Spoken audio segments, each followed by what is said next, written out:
nå gikk jo den her i dass da. Ja da. All right. Are you clear? Yeah. Ready? Okay. So welcome everyone to this press conference with the Norwegian women's national team, leading up to tomorrow's opening game here at UEFA Women's Euros 2025. On stage with me, I have Captain Ada Hegerberg, Head Coach Gemma Grainger, and Vice Captain Caroline Graham-Hansen. And we're open to taking your questions. Just bear in mind, when we speak, if you're speaking in any language other than English, please bear in mind to speak slowly so that we have time to interpret. It's remote interpretation. It's offered to you and to us so that we are able to respond to questions adequately, and people on the other end also understanding what we're saying. So, yeah. With no other ado, let's get started. Who wants to go first? Philip O'Connor from the Reuters news agency. A question for Ada. The last Euros didn't perhaps go as you planned. How important is it for you to sort of have your revenge this time around, and for Norway to perform better with you now having taken over as captain from Modern? Well, first of all, I don't think we live in the past at all. I think it's important to live in the present. It's about learning from what you have experienced. But now it's a different situation. You can't compare for what's been in the past either. It's all about focusing on what you can do in the moment, preparing as best as possible. We're very excited to be here, playing in Euros, representing Norway on the biggest stage is incredible as a footballer. So we got to take the opportunity to enjoy it, but also give our best, show a team that's willing to fight for each other, and yeah, try to make everyone who watch us from home and also in the stadium, because we know that there are around 1,500 people in the stadium tomorrow, and make them happy and fight together. Thank you. Next, you have more questions, or should we move on? Okay. Who wants to go? Yep. It's you, sir. Thank you.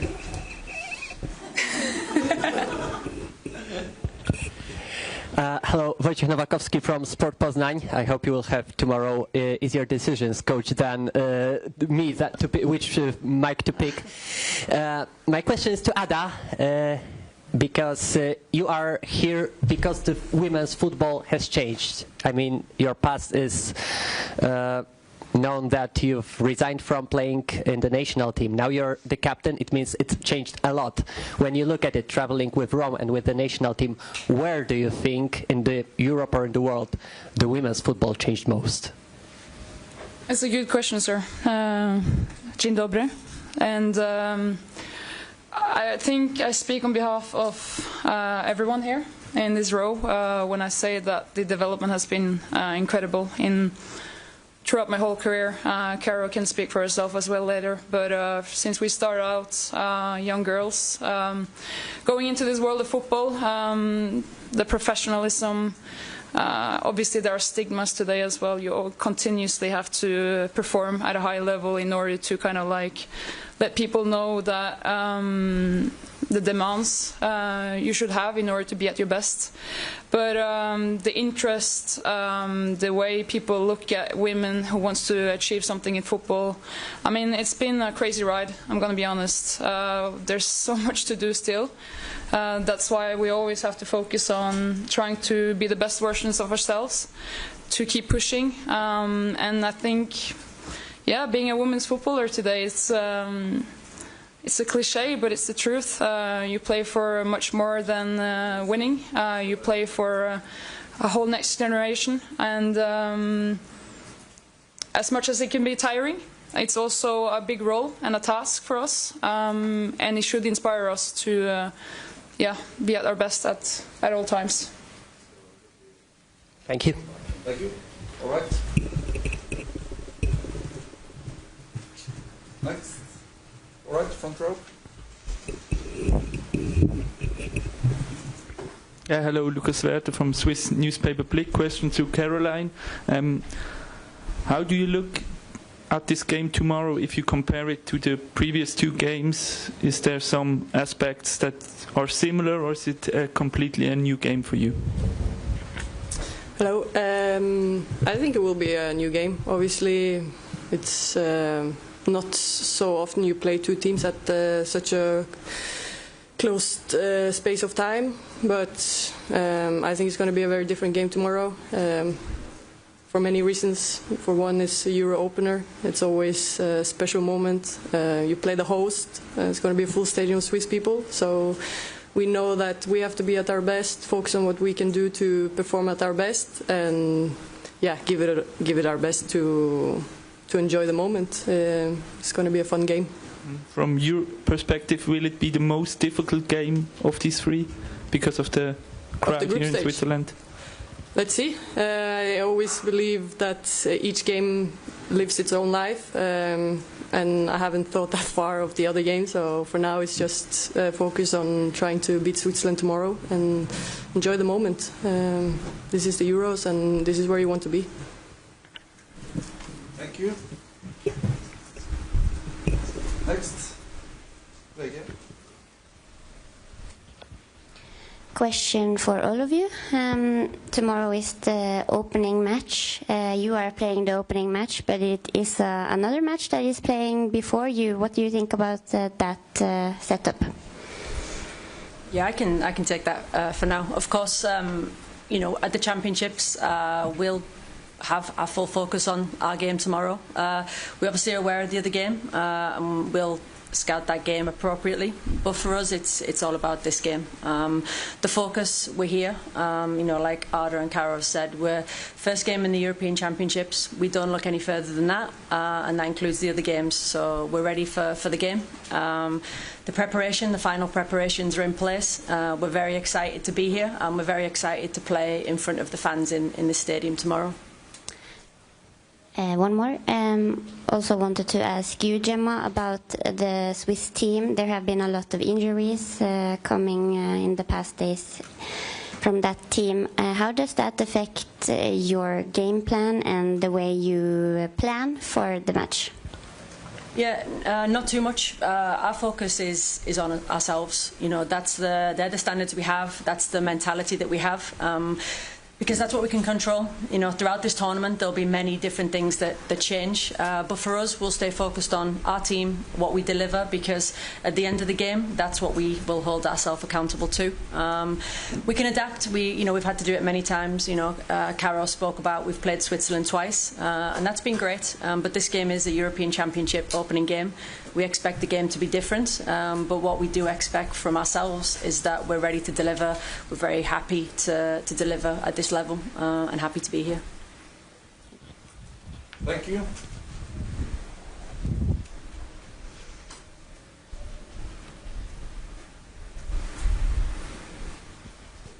Hi, sorry. I thought anyone was going to ask this before, but because we are all melting here, so how are you dealing with the heat wave? Because it's been crazy. Yeah, well, I can let you know that we've got a fan here, and that feels it's quite well nice. hidden. Yeah, it is well hidden, but I feel like I'm getting some windswept to look. So you get a fan up there for starters. But yeah, you know, it's for me the weather is just how it is. You know, whether it's wind, rain, sun, it's not an excuse. It's just something that you have to get on with. It's the same with the pitch, with the stadium. So for both teams, it's exactly the same. Of course, we've had some good strategies to make sure that we can recover well. So that's all in place. But actually, tomorrow night the weather will not be on our minds. It'll be about enjoying this game and making sure that the team can perform. Thank you. Thank you. All right. I have a question to Caroline. Christian from Blick, Switzerland. You play in Barcelona with Sydney Schertenleib. Can you talk a bit about her and about her development in Barcelona that last year? Oh, Sydney's a great talent. She has all the football future in front of her. Hope you don't put too much pressure on her. She's still very young. And she had, I think, nice first season, adapt to the living in a new country, away from home, and competing with a lot of good players every day helps your development, obviously. So very nice girl, trying to do her best all the time, and you will for sure see a lot of her in the future. Just be patient and don't put too much pressure on her.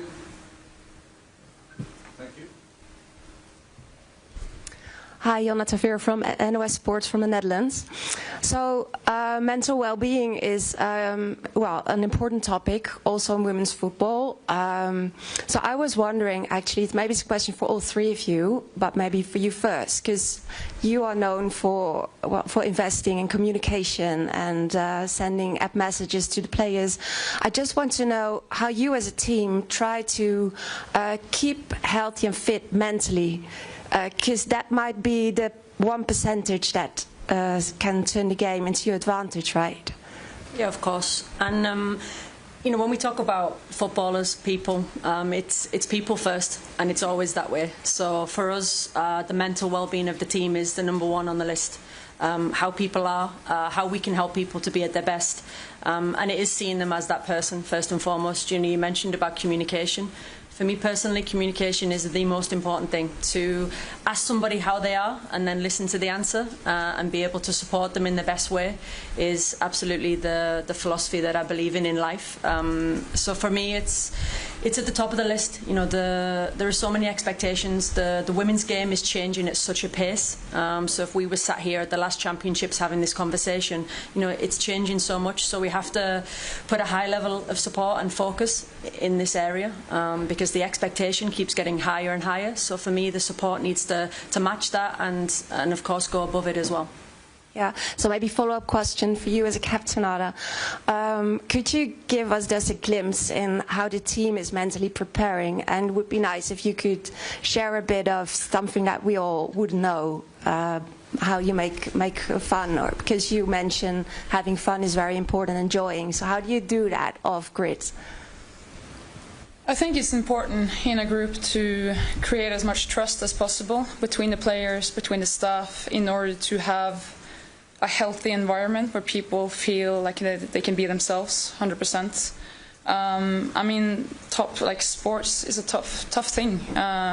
You demand a lot from yourself, you demand a lot from the environment, and there's going to be tough situations. And the more trust you have among your teammates, among your staff, from your coach, the easier it is to stand tall in the tough moments as well, to feel that you're a collective, to feel that you're a team. And that's something that I bear in mind all the time when I'm in this group, is that everyone is feeling that they're seen. I think to be able to be seen is something incredible, that every individual knows their role, know how they can contribute. Because, you know, we talk a lot about the 11 playing, maybe those who come in and out, but you have a group of now 23, 24 players who all play their role in something that's going to be, hopefully, a long tournament. And you're going to count on everyone. And so having trust, having a safe ground where people feel they can contribute is something essential to me. So just my last question, because there is something to celebrate. So 3 players of your team are having their birthdays during this tournament, including yourself. Yes, I'm 30, just so you know, in July. Yeah. I'd also like to say it's my birthday as well. Oh, your birthday as well? Quarterfinal, so I'm hoping that the quarterfinal. Yeah, my birthday quarterfinal, so that's something to So also tell me, how are you going to celebrate? Because that might be a glimpse into something. The quarterfinal will be enough for me. So, yeah, that can be my celebration for sure. Yeah, that would be nice. That can be mine. I don't know about yours. I'll take a win and a qualifiers to quarters as well. I'll join on that one. Okay, thank you. Thank you. We'll have time for one more question before the players need to prepare for training. Who wants to have a go? Front row. Wait. Question to Gemma. If you look back at these 2 games in the Nations League, you were maybe a little bit lucky to win both games. What's your side on this, or how do you look back at these 2 games? Yeah, I see. I think sometimes you make your own luck. First of all, in the chances that you create. So you know, for me, the games were very competitive. The respect that I have for Switzerland is high, and also that goes for Pia as well.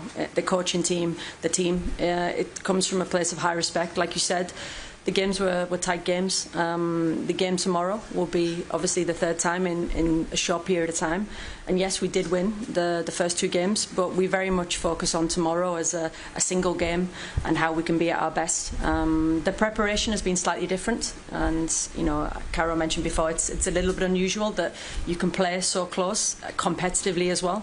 I've actually really enjoyed it as a coach because it's a challenge that you want to keep getting better. So tomorrow night is the next step, and very ready for that. All right. Thank you all.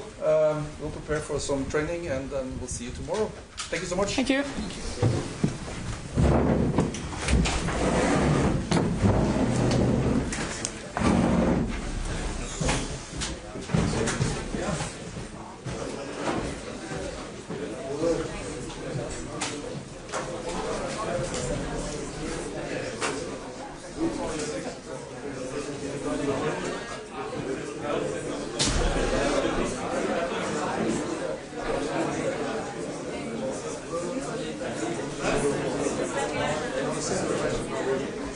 Yeah.